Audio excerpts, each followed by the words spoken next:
नमस्कार साथियों, स्वागत है आपकी दिलचस्प दुनिया में। मैं सुनील दास और आज हम चर्चा करने वाले हैं नेपाल के विषय में। नेपाल के बारे में अभी आप लोग सुन ही रहे हैं, रोज़ उसका न्यूज़ चल रहा है कि नेपाल में किस तरीके से तख्ता पलट हो गया। कुछ दिन पहले बंगला मतलब पश्चिम बंगाल में भी, अरे पश्चिम बंगाल तो अपना राज्य है, क्या बोलते हैं उसको, बांग्लादेश में भी तख्ता पलट हो गया। किस तरीके से वहाँ जो स्टूडेंट थे उन्होंने सत्ता को उखाड़ के फेंक दिया, ठीक उसी तरीके से अब नेपाल में भी हो गया। और कुछ देश विदेश जैसे कि अमेरिका में, ब्रिटेन में, फ्रांस में भी इस तरीके से आंदोलन चल ही रहे हैं। तो अब पता नहीं विश्व किस दिशा में जा रहा है, इसके बारे में आप अंदाज़ा लगा ही सकते हैं। लेकिन हम इस विषय पर बहुत ज़्यादा चर्चा नहीं करेंगे। वैसे इसकी जो हल्की फुल्की आंधी है हमारे भारत में भी आ गई थी, मतलब पड़ोसी के नाते इतना ज़रूरी था, लेकिन हमारी भारतीय सेना इतनी ताकतवर है कि उसके सामने अच्छे की हालत ख़राब हो जाती है। तो कोई यहाँ विद्रोह करने का तो सोच ही नहीं सकता। बस ये विपक्षी पार्टियों का थोड़ा बहुत चाल रहता है जो कि फेल हो जाता है।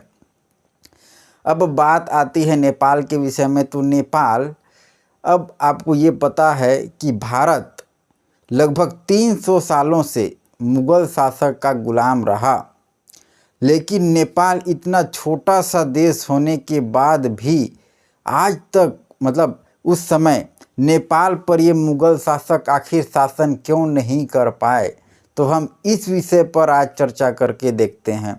दोस्तों, जो नेपाल है, नेपाल का जो बनावट है, भौगोलिक बनावट, वो उसके लिए एक तरह का रक्षा कवच है। नेपाल पूरे तरीके से पहाड़ों से घिरा हुआ है।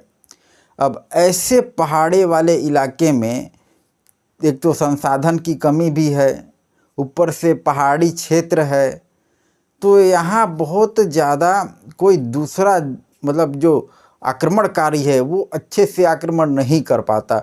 और नेपाल के बारे में तो जानते ही हैं कि वहाँ एकदम ताकतवर, मतलब बुद्धिमान, जिसको आप लोग बोलते हैं गोरखा सैनिक, वो नेपाल में पाए जाते हैं। उनके सामने ये मुग़ल कहाँ से टिक पाते।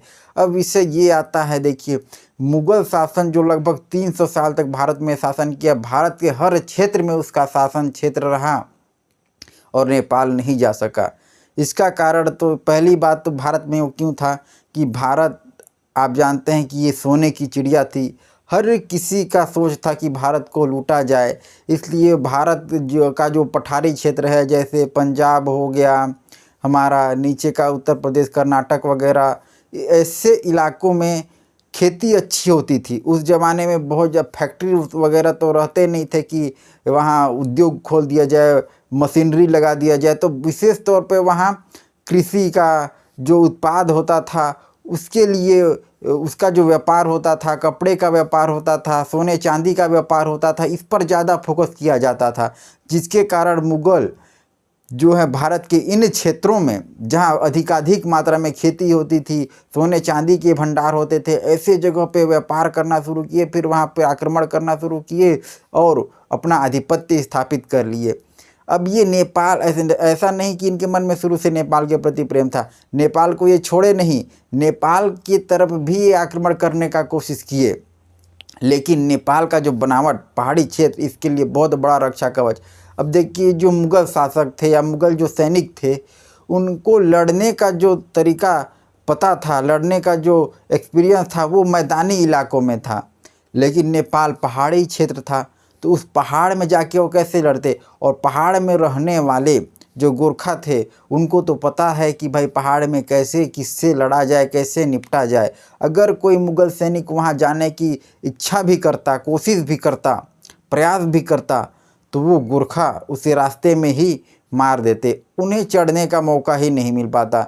अब जो नीचे ज़मीनी क्षेत्र का लड़ा व्यक्ति कहाँ पहाड़ में जाके लड़ सकता है। तो इस तरीके से वो पहली बार तो उनका जो भौगोलिक क्षेत्र उनको बचा लिया।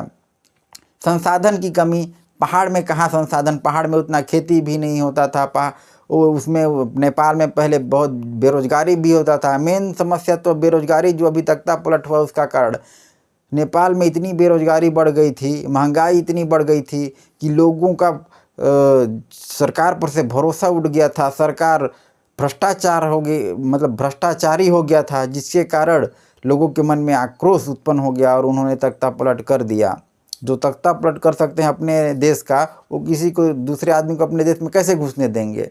इस तरीके से होता था। नेपाल पहले 3 राज्यों में बटा हुआ था, काठमांडू, भक्तपुर और ललितपुर। ये तीनों के शासक अलग अलग थे, लेकिन जब भी कोई विदेशी ताकत नेपाल के ऊपर आक्रमण करने की कोशिश करता तो ये तीनों एक हो जाते थे, क्योंकि ये जानते थे कि कोई भी विदेशी व्यक्ति अगर यहाँ आ गया तो इनको खतरा हो सकता है। क्योंकि उस समय नेपाल में ज़्यादातर बौद्ध धर्म और हिंदू धर्म का प्रचलन था। वहाँ के लोग समझते थे कि अगर कोई बाहरी, विशेष तौर पर ये मुग़ल आ जाएं तो उनकी संस्कृति को नुकसान पहुँचाएंगे, जिसके कारण वो इन केन प्रकारेण इनको हरा ही देते थे।